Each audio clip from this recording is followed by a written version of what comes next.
Hello, everyone. Welcome back to GYaff with G.O.L.D.R.U.S.H. My name is Afia. Hi, I'm Sherida. Welcome back. As you guys know, last episode we introduced song Vibe of the Day. Vibe of this episode is a song by our very own Adrian Dutchin. Song title is I Am a Guyanese. Listen to it here.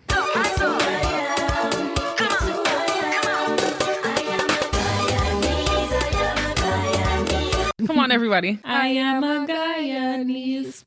I remember I was in maybe 6th or 7th grade when that song came out. And playing it back actually was a vibe. You don't feel the same way I feel? No, I agree. I was rocking out just now. And just remembering how the video looks. If y'all watch the video, you're going to see the graphics weren't the best. You can tell they use a green screen, but the vibes were there. Yes, everybody was so proud when that song came out. Mm-hmm. Yeah, but today we will be discussing being Guyanese. This is a 2-part series specifically as it relates to geography. And in this part of the series, we'll be discussing the diaspora. But before I get into that and before we begin our discussion, I'm going to allow Afia to introduce an episode arc that we have not yet presented you guys with. So go ahead, Afia. All right. So this series is a part of gold sifting. So if you don't know what sifting is, it's also known as gold panning. So like sorting through gold, particles, sediments, ultimately just separating what is valuable and what's desired from what's unwanted. So this term is used to describe the act of carefully examining information and choosing which ideas and things like that are meaningful to the topic at hand. So what these gold sifting episodes are going to do is exactly that. So we're going to be sorting through conversations with members of the Guyanese community, whether that's you or abroad.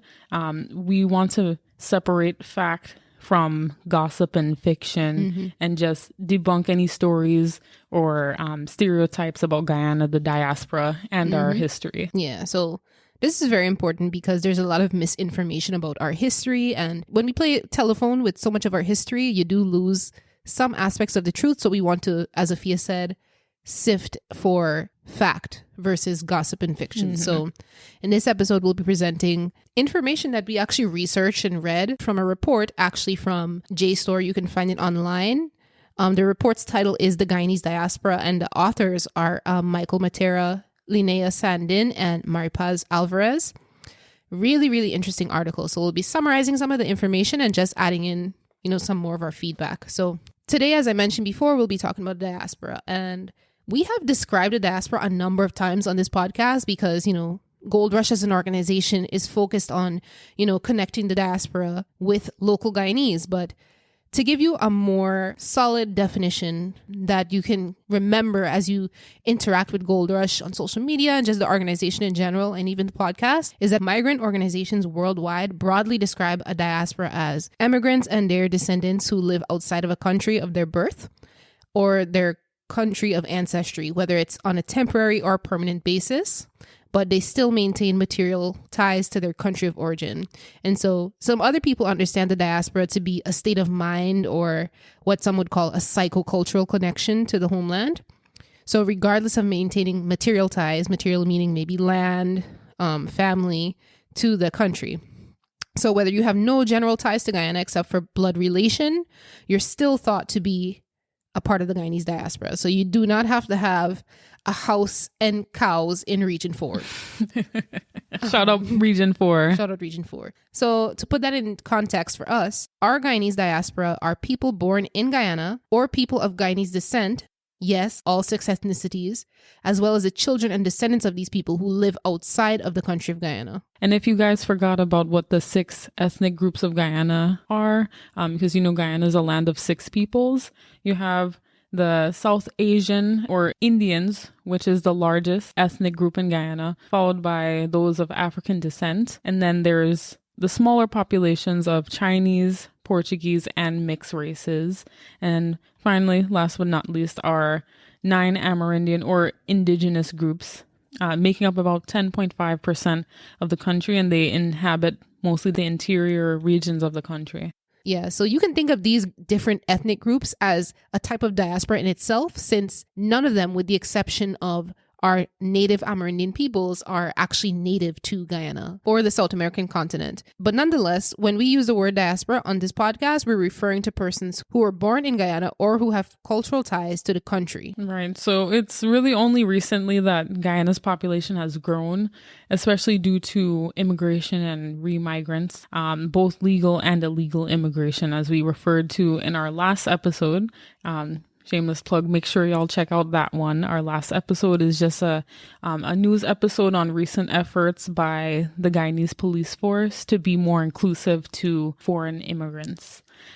But anyways, as I mentioned before about Guyana's population, it's now that we're seeing an increase. So for a long time, the number of Guyanese in the country was around 787,000, and the population growth was either on a decline or it was increasing at probably about 2% increase. So Guyana's emigration rate, meaning those leaving the country, is actually one of the highest in the world. So about 30,000 Guyanese leaving each year. And there were many reasons for that, which I would let Sherida clarify, but ultimately many people left due to political instability, meaning that they weren't agreeing with the politics in Guyana at the time, or because they were in search of better economic opportunities in other countries. Yeah, so, as Afia was saying, there were many reasons that people chose to emigrate from Guyana. In the early 1990s, investment into the country declined significantly, so the economy was really affected. It caused wages to be very low, and there was just a period of negative economic growth, and not to mention the political environment people just weren't a fan of, the social environment people weren't a fan of. And that is what caused a lot of Guyanese people to feel like they were living within an environment in a country that just wasn't right for them. So many Guyanese felt that there were insufficient educational systems and healthcare systems. It pushed a lot of people away. And then again, in the early 2000s, there was a lot of political and ethnic tensions, and that also contributed to an increase in crime in the country. And what many people felt was discrimination. So, those were two major emigration waves that happened within the last 25 to 30 years. And that definitely impacted the population growth and thus, emigration of Guyanese people in general. Mm-hmm. Yeah, and like it seems that everyone seems to just want to leave because, America or the UK seems to have better opportunities. It wasn't just Guyanese people wanting to leave. A lot of people were also recruited many years ago to immigrate to these other countries. So during the 1960s, there was a huge emigration wave to the UK due to the Windrush. Just look up the Windrush generation and you'll find out more. And the war shortage, which caused for a lot of Caribbeans to move to the UK due to the needs to fill jobs. And also you had the UK just actively encouraging immigration from their former colonies, which included many countries in the Caribbean, which allowed for their immigration policies to be easier to navigate. For those of you who don't remember, Guyana used to be called British Guyana because it was a British colony. So that definitely speaks to what Afia is explaining. But go ahead, Fee. Yeah, exactly. But later on, Canada and the US, they started to improve their immigration laws and they had better job and educational opportunities. And not to mention the power of having many family members abroad, which encouraged Guyanese at home to move to these new countries. So if you were familiar with many of your family members living in the UK, you were more comfortable moving there because you knew you had family established already. Exactly. But, we just mentioned the UK, Canada, and the US, but it wasn't even just the developed international superpowers. So within the region, so CARICOM, we mentioned in the last episode, is known as the Caribbean Community. As they strengthened regional relations between the different CARICOM countries, there was also a wave of skilled Guyanese migrating throughout the Caribbean. And this was throughout the 80s. So many Guyanese actually preferred to move within the region because many of the countries, Trinidad and Tobago, Barbados, Antigua and Barbuda, these are countries with similar cultural and environmental context to Guyana, the weather, language, music, food, etc. And so it was a lot easier for Guyanese within the region to adapt. And that's why it's not very uncommon to meet a Guyanese person who's lived in another Caribbean country. But yeah, as I mentioned, countries like Suriname, Trinidad and Tobago, Antigua, all of these countries have a similar ethnic makeup to Guyana. And they also have small Guyanese diaspora communities ranging from, 5,000 to even 15,000 people there. And that's actually substantial when you consider the size of some of these islands. Guyana has never reached 1 million people within the population. Yeah, like what is going on? However, that's still substantially more than what the other smaller islands have. But yeah, all in all, Guyanese-born diasporans today are estimated to be over 550,000 people worldwide. And that number is an older number, but it doesn't even include the descendants of these people. So it's very likely that when you consider people who were born in Guyana and their children all across the globe, it's more than 1 million people.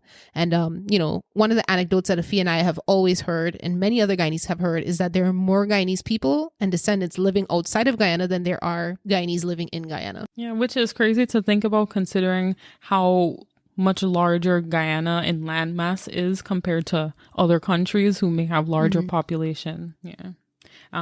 But in addition to the locations that Sherida has mentioned, you'd be surprised that many Guyanese have actually emigrated to Venezuela. So historically, indigenous Guyanese are the ethnic group that has most frequently moved across the border between Venezuela and Guyana. However, they weren't exclusively the only group. So you did have different ethnic groups going back and forth between Venezuela and Guyana, and some who are still living there.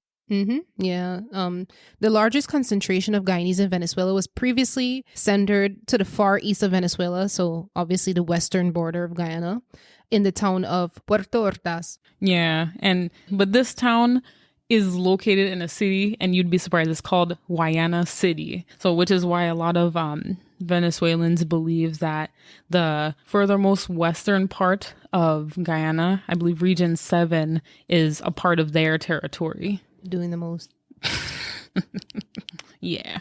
Well, the Guyanese population in Venezuela was highest in the 1970s and 80s, and it reached well over 100,000, with some estimating about 300,000 due to a period of political instability in Guyana during that time. So once there was issues with politics, there was a large group of immigrants to Venezuela. However, immigration did slow down, especially in recent years due to Venezuela's political and economic climate at the moment. So the Guyanese population there has significantly decreased, and many Guyanese-born Venezuelans have actually returned to Guyana. Yeah, and so, if you listen to our last episode, if you remember, I actually observed Spanish-speaking yet Guyanese-looking people.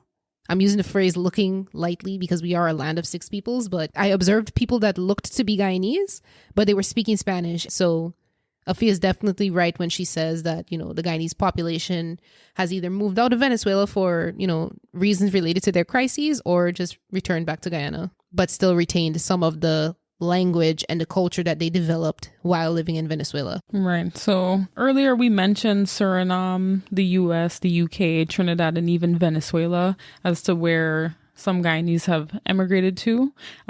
So we're definitely an adventurous bunch of people. But statistically speaking, it's estimated that the majority of Guyanese immigrants moved to North America. So places like Canada and the US, and as of 2019, countries in North America were considered to be home to at least 80% of Guyanese immigrants worldwide. Yeah, and that's so shocking because, there's a reason that Region 11 is located in North America, specifically in New York. So shout out Region 11. Right, shout out. Little Guyana. But you can find actually almost a quarter of Guyanese diasporans in the Caribbean and in Latin America, mostly CARICOM states and neighboring countries that we mentioned before, as well as another 5 to 6% of the diaspora in Northern Europe, more specifically the UK. And within that region, there are over 30,000 Guyanese-born people and descendants. But otherwise, over 400,000 people in the US are Guyanese and or of Guyanese ancestry. So most Guyanese in the US actually live in New York, New Jersey, Florida, and Maryland. And as Afia said, they tend to gravitate to well-established Guyanese communities. And that actually leads to more concentrated areas of Guyanese people in fewer locations. So say what you want, but Guyanese people do enjoy the company of other Guyanese people. So The communities in these states are often very close-knit, and the clusters actually mirror similar like groupings like what you would find in Guyana. So if you're Hindu, you might live in an area with other Guyanese people, and a lot of those people in your area might be Hindu. Similarly, if you're Afro-Guyanese, you might find yourself in an area or a city that has a dense population of Afro-Guyanese people. Mm-hmm. Right. So much to the point where Sherida and I used to live in a town where there was a Guyana flag raising every year, and it was home to one of the Guyanese cultural associations. So there are several cities across New York and New Jersey who actually do this, considering the high amount of Guyanese in the communities there. Yeah. So some specific communities we want to shout out, again, big up Little Guyana, the OG Region 11, Richmond Hill in Queens. Blah, blah, blah. Yeah, shout out Jersey City. We went to a flag raising there a couple years back. East Orange, New Jersey, Irvington, New Jersey, Baltimore, Atlanta. All these places have like really bustling and active Guyanese communities. Yeah, and also some of the members of the diaspora estimate that Canada could be home to as many as 120,000 to 200,000 Guyanese. So shout out to Ontario, specifically Toronto, the six. But yeah, so last but not least, shout out to our UK Guyanese people listening. Again, approximately 30,000 Guyanese live in the UK, mostly around the area of London. And, many of the Guyanese diaspora in the UK is actually made up of an older and more established generation. But it's always nice when we go over there and meet our cousins and our extended family. So there is a huge second and third generation population over there. But Guyanese people as a whole are an educated and skilled community. And in the US, over half of working age Guyanese are in professional careers, sales occupations, work in the service and construction industries, medical fields, finance, business, retail. We are a talented and a hardworking bunch. Yeah. And while people leaving the country isn't always the most happy thing, the diaspora definitely still contributes back to the homeland. And, for decades, the Guyanese diaspora has connected with home more informally. And as you heard in one of our earlier episodes, so many Guyanese people and their descendants would go home to Guyana for the summer, like us. Actually, almost 50% of tourists to Guyana in 2016 were from the diaspora, meaning all abroad coming back home to Guyana. And even then, many of us, our parents, sent home money through Western Union and goods by barrels. Everybody knows the famous, either blue or tan barrels, as well as sending services to friends and family. It's time to put stuff in a barrel when your mom is going through the house scourging to find what to give away. And you know what? I love that is such a universal understood thing in the community. It's time to contribute, Right. And you can't get too mad when you notice a couple of your shirts that you haven't used in years is gone. You did not lie. But yeah, if you're from Jersey, you know about Leparkin. So shout out to Leparkin. If you've ever been in Guyana when your family is clearing a barrel, shout out to John Fernandez. Clearing a barrel is not a joke. Not at all. It's like Christmas anytime a barrel touched down and your family actually sent you some nice, good quality, whatever from the States, Exactly. Yeah. Hopefully barrels don't go out of style though, because, the way that Guyana has access to all the things that you even would access in the States, people ordering clothes online, etc. I really hope that the tradition of barrels don't go out of style. Although I do hope that families make an effort to contribute to their community and to their families back home. Please send people good quality stuff. Don't send no old raggedy thing. Send good quality stuff and nice food. Right. Please. Please. We don't want your beat up shirts. No shade. No shade. Yeah. But, an interesting statistic that I actually read was that in 2018, the diaspora sent about $333 million in remittances. Yeah. And it was mostly from immigrants living in the US, Canada, and the UK. And when I did the math of it, they're saying that at least 400,000, diasporans live in the States. Just double that, consider maybe 800,000 Guyanese people living worldwide. And I know that that's an underestimate. If you were to divide the 333 million by 800,000 Guyanese people living abroad, that is a little bit more than $400 per person per year being sent back to Guyana. And actually, I think that number is kind of realistic, honestly. So I think that we should be very proud that we like to contribute back to our families back at home. You don't just leave and don't look back, you know? But yeah, in 2018, remittances actually accounted for 8.6% of the GDP. That's crazy. Yeah, that is massive. That is a massive number just coming from the diaspora. But yeah, even outside of money and barrels, like many Guyanese diasporans these days are investing their knowledge and their skills into the local Guyanese community through teaching and setting up interest clubs.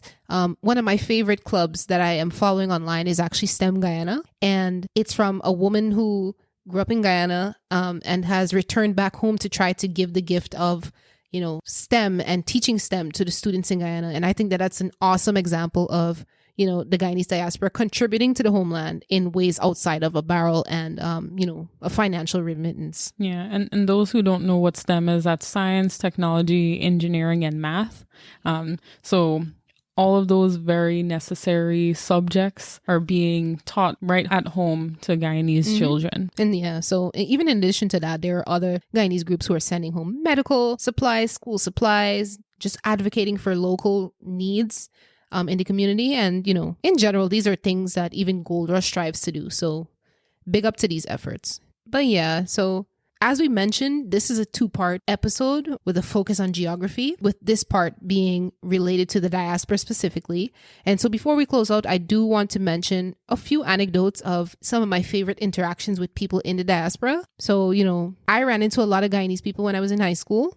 And trust me, I couldn't even take a step without somebody having a flag on their locker or their parent driving by with a Guyana flag on their car. All sorts of stuff. Seeing a last name that was very clearly Guyanese. You can't hide if you're a Persad. You cannot hide. You cannot hide. You cannot hide Persad. You can't hide Singh. Right. Yeah. And, shout out to the Jafiks. One of my closest friends in high school, Zainab Jafik, Guyanese family. What about you, Afia? What is one of your favorite interactions with the diaspora? I would say one of my favorite, actually in middle school where I met my friend Nefeli. Shout out to Nefeli and Bartika. Hey. All right. So so I met her in middle school. I met my cousin Tyrese. I figured out that he was my cousin because of relations through his father and my mother. Very small world, right? And then at work, I'm starting to see a lot more Guyanese people. I don't even ask if they're Guyanese anymore. I just ask, what part of Guyana are you from? Because I hear the accent is thick, or I would see the last name, especially with some of my patients that I get. I'm not even surprised when they tell me that they're Guyanese, because I already know. Yeah. Afidas get church invites and all. Yeah. So... Yeah, but shout out to all the families, especially the patients that I've taken care of. Shout out East Berbice, right? Shout out Campbellville, Kitty, Linden. Shout out Skeldon. Yeah, right, shout out to them.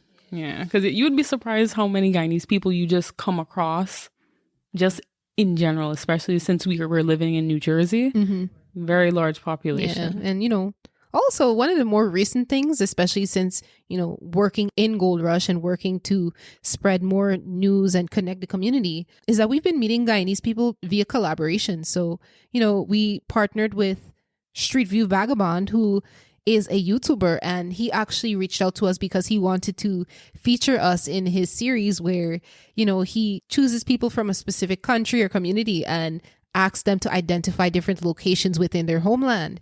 And it was through that experience that me and Afia actually were introduced to some local Guyanese that are doing amazing things. And, we do want to give him a shout out for, recognizing Guyana and wanting to put more things about Guyana on the map and considering the diaspora a part of this beautiful community. So do enjoy this little snippet from Chris in part 1 of this episode, and you'll be able to hear more from him both in the video on YouTube and when you come back to listen to part 2 of this series. Hello, this is Chris Magnuson with Street View Vagabond, and I produce a game show called the Street View Game Show, in which I take screenshots of Google Street View, crop them down, and invite locals on to the game show in order to compete to identify what those places are, and then we start a great conversation about the cultural history of those places. And so recently I produced the game show for Georgetown, Guyana, invited Sherida and Afia on from G.O.L.D.R.U.S.H, and we had a fantastic time. learning about the diaspora of Guyana. But I would love for you to check out the Street View Game Show whenever you get a chance. It's a lot of fun, and we learn a lot more about Georgetown, Guyana. Thank you. Yeah. And shout out to Street View Vagabond host Chris. Thank you so much for reaching out to us, and we had so much fun on the game show. Make sure you guys watch it. We'll make sure to link it in our link tree. To catch us. We'll catch me failing at a lot of the Guyanese trivia with the pictures and everything. You'll see what I mean, but make sure y'all watch it. It was a good episode. So yeah, check him out and check out the rest of his episodes as well. But yeah, that's all we have for this episode. Afia, do you want to tip us off as to what you're going to discuss in part 2? Yeah, so part 2 will be debunking that there is nothing to do in Guyana. Because I've heard too many people say, why are you going back? There's nothing there. You'd be surprised how many things are in Guyana. And we'll tell you all about it, especially on our recent trip to Guyana. We'll tell you all about our excursions and, different things that we saw while we were there. Yeah, you won't want to miss that. So for now, we are signing off. This was a fun episode. So, all right, we're going to GYaff, right? All right, we're going to GYaff. Later.